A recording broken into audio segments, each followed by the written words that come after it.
ఎల్ఆర్దేవపల్లి PS పరిధిలో ఈరోజు ఉదయం కార్డన్ సెర్చ్ నిర్వహించారు. ఇందులో భాగంగా డీసీపీ ఇంకా 287 మంది పోలీసులు కార్డన్ సెర్చ్ చేశారు. 2 ఏసీపీలు, 11 మంది ఇన్స్పెక్టర్స్, 36 మంది ఎస్ఐలు తదితరులు పాల్గొన్నారు. ఈ కార్డన్ సెర్చ్లో 24 బైకులను, ఒక ఆటోను సీజ్ చేశారు. ఒక రౌడీ షీటర్ను అదుపులోకి తీసుకున్నారు.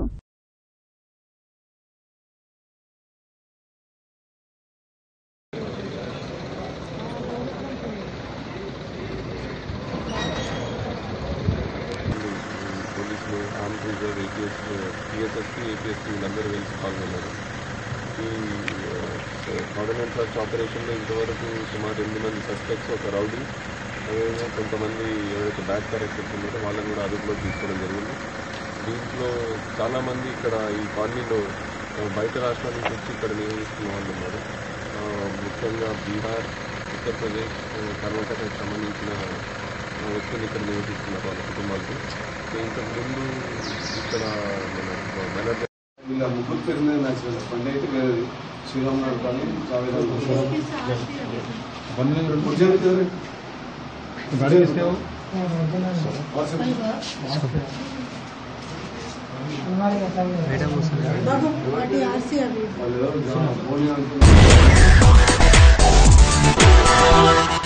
మహబూబ్ నగర్ జిల్లా కొడంగల్ నియోజకవర్గ కేంద్రం అంబేద్కర్ చేర్తాలో బసవేశ్వర 883వ జయంతి ఉత్సవాల్లో కొడంగల్ పట్టణ గ్రామ ప్రజలు పాల్గొనడం జరిగింది.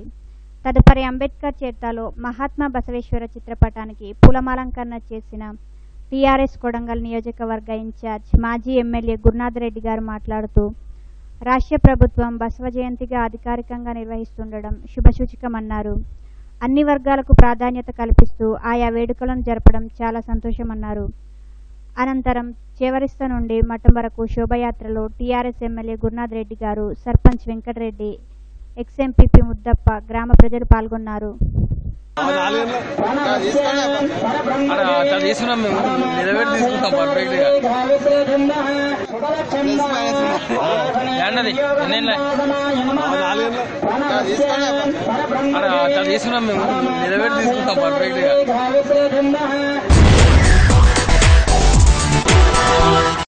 తెలంగాణ రాష్ట్రం ఏర్పడి 2 ఏళ్లైనా ఆధునీకరణ పనులు జరగడం లేదంటున్న కాంగ్రెస్ ఎమ్మెల్యే సంపత్ కుమార్ సింధూర్లో 10,000 మంది రైతులతో దీక్షకు సిద్ధమయ్యారు.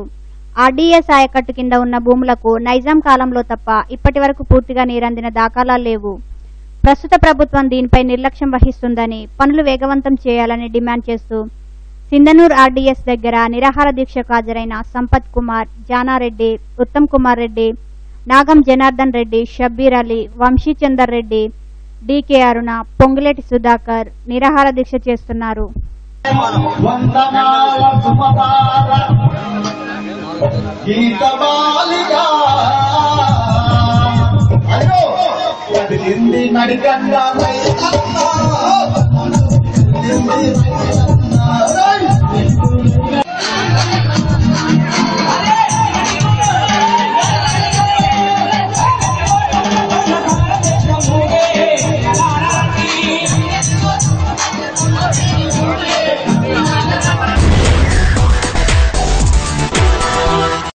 నల్గొండ జిల్లా అనుమల మండలం హాల్యా గ్రామంలో తిరుమల రైస్ మిల్ పై టాస్క్ ఫోర్స్ అధికారులు దాడులు నిర్వహించారు.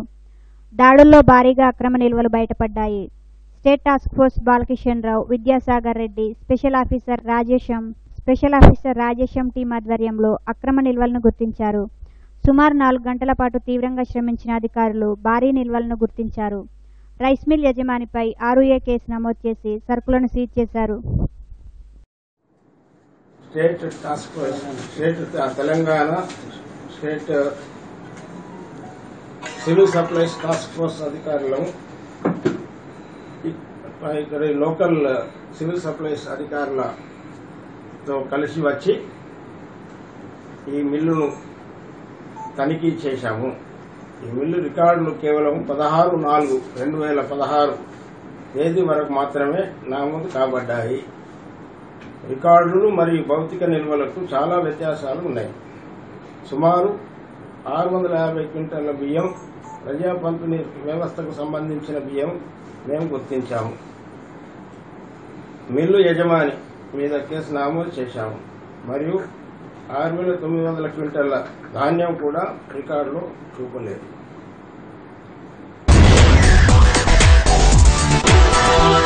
ప్రభుత్వం ప్రజలకిచ్చిన హామీలను నిలబెట్టుకోలేకపోతుందన్నారు సీఎల్పీ లీడర్ జానారెడ్డి. ప్రతిపక్షాలు లేకుండా చేయాలనే విధంగా ప్రభుత్వం పనిచేస్తుందని, ప్రజలు ప్రభుత్వానికి గుణపాఠం చెప్పే వరకు ఓపిక పడుతున్నామని అన్నారు ఆయన. నిలబెట్టలేక కేవలం ఇతర పార్టీలని బలహీనపరిచి ఈ ప్రభుత్వ అధికారంతో ఆ పార్టీని బలోపేతం చేస్తున్నటువంటి విషయాన్ని ప్రజలను భ్రమపెడుతూ హామీల్ని తీరుస్తామని చెప్పి ఆశ ఊరిస్తూ కాలం గడుపుతున్నదే తప్ప చేసిన హామీలన్నీ ఈ ప్రభుత్వం నిలబెట్టలేదనే సంగతి ఇప్పటికే 2 సంవత్సరాల్లో కొన్ని విషయాలు చూసినట్టు కాదు. ప్రజాస్వామ్యంలో ప్రభుత్వం ప్రతిపక్షం అనేది పనిచేస్తుంది అనేటువంటి విషయాన్ని మర్చిపోయి అసలు ప్రతిపక్షాలే లేకుండా ప్రభుత్వం ఉండాలని కోరుతున్నటువంటి ఈ దశలో ఈ రాష్ట్ర మేధావులందరూ ఆలోచించాల్సినటువంటి అవసరం. ప్రభుత్వం ఏదో చాలా సంవత్సరాలుగా మేము ఉన్నాం కాబట్టి కక్షతోటో మాట్లాడుతున్నామంటారని మేము సంయమనాన్ని పాటిస్తున్నాం. కొద్ది రోజుల్లో ప్రజలకు అర్థమవుతుంది, ప్రజలు తగినటువంటి గుణపాఠం చెప్తారని తెలియజేస్తాం. సరికొత్త ప్రయోగానికి సిద్ధమవుతున్న ఎన్నికల సంఘం. ఓటర్ ఎవరికి ఓటు వేశారో తెలుసుకునే అవకాశం. దేశంలో తొలిసారిగా పాలేరు ఉప ఎన్నికలో వినియోగం. ఏవీఎంలకు ప్రింటర్లు అమర్చనున్న అధికారులు. పాలేరులోని 243 పోలింగ్ కేంద్రాలు అమల్లోకి తెచ్చేందుకు కసరత్తు. వీవీప్యాట్ డెమాన్స్ట్రేషన్స్ అందరికి ఇస్తున్నాము. ఎక్స్ట్రా ఓపీఓగా అపాయింట్ చేసినాం. వాళ్ళకి ట్రైనింగ్స్ ఇంకా హ్యాండ్స్ ఆన్ ఎక్స్పీరియన్స్ కూడా చేసినాము. ప్లస్ పొలిటికల్ పార్టీస్ ని కూడా డెమాన్స్ట్రేషన్ ఇవ్వడం జరిగింది. ఈ డెమాన్స్ట్రేషన్ పబ్లిక్ వరకు వెళ్ళాలి. పబ్లిక్ కి ఈ కొత్త వీవీప్యాట్ గురించి మొత్తం తెలవాలి. మేము ప్రతి పోలింగ్ స్టేషన్ లో కూడా బయట కూడా డిస్ప్లే చేస్తాము. వీవీప్యాట్ ఎలా పనిచేస్తుందని దానికి సంబంధించి మనం ఫ్లెక్స్లు కూడా పెడతాము. సాయంత్రం ఢిల్లీకి వెళ్లనున్నారు సీఎం కేసీఆర్. ఎల్లుండి మధ్యాహ్నం ప్రధానితో కేసీఆర్ భేటీ కానున్నారు. రాష్ట్రంలో కరువు పరిస్థితులు ప్రధానితో వివరించనున్న సీఎం. రాష్ట్రంలో 231 కరువు మండలాలున్నాయి. 3,000 కోట్ల రూపాయల సాయం కోరిన రాష్ట్ర ప్రభుత్వం. రాష్ట్రానికి 791 కోట్ల రూపాయలు కేటాయించిన కేంద్రం. మొదటి విడత 56 కోట్ల రూపాయలు, రెండో విడత 328 కోట్ల రూపాయలు రిలీజ్ చేయనున్నారు. రావాల్సినవి మరో 401 కోట్ల రూపాయలున్నాయి. రాష్ట్రానికి మరింత సాయం అందించాలని కోరనున్న సీఎం.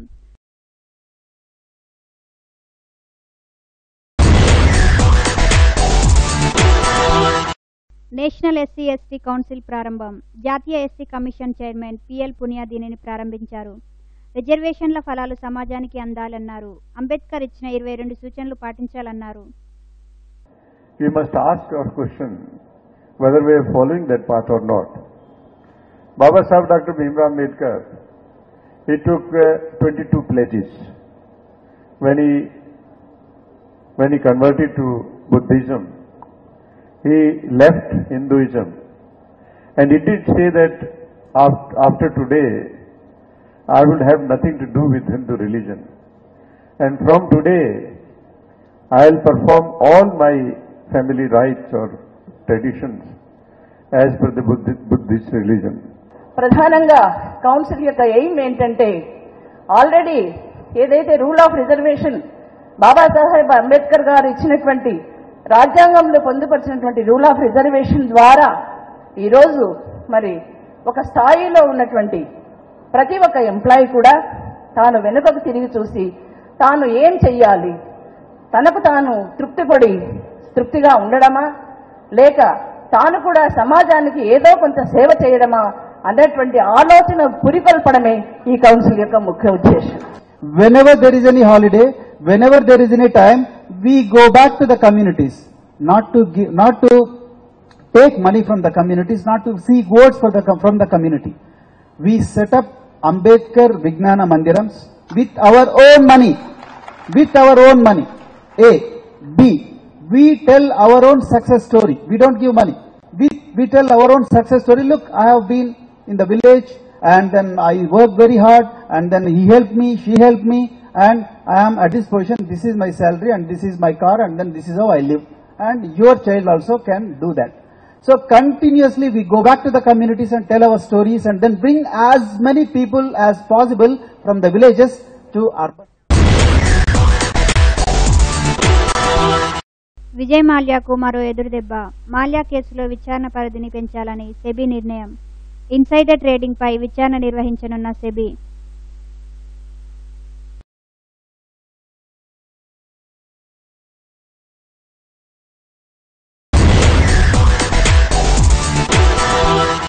హైదరాబాద్లో గణనీయంగా తగ్గిన రాత్రి ఉష్ణోగ్రతలు.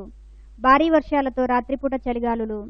హైదరాబాద్లో రాత్రి ఉష్ణోగ్రత 21 డిగ్రీలు. మహబూబ్ నగర్, భద్రాచలంలోనూ రికార్డు స్థాయి కనిష్ట ఉష్ణోగ్రతలు.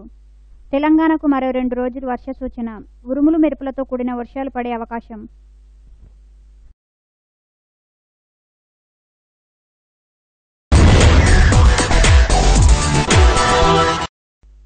కేరళ, తమిళనాడులో సుడిగాలి ప్రచారం నిర్వహించిన ప్రధాని మోదీ. హెలికాప్టర్ల కుంభకోణం అంశంలో కాంగ్రెస్పై మోదీ ధ్వజమెత్తారు. కుంభకోణంలో ముడుపులు అందుకున్నది ఎవరో తెలియాలన్నారు. వారికి శిక్ష పడాలని కోరుకుంటున్నారు. కేరళలో విడతల వారీగా కాంగ్రెస్ వామపక్షాలు దోచుకుంటున్నాయని మోదీ అన్నారు.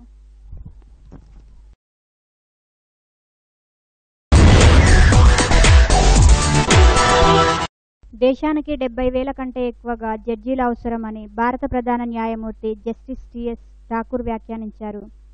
సత్వర న్యాయం పొందడం ప్రతి భారతీయుని హక్కు అని ప్రధాన న్యాయమూర్తి అన్నారు.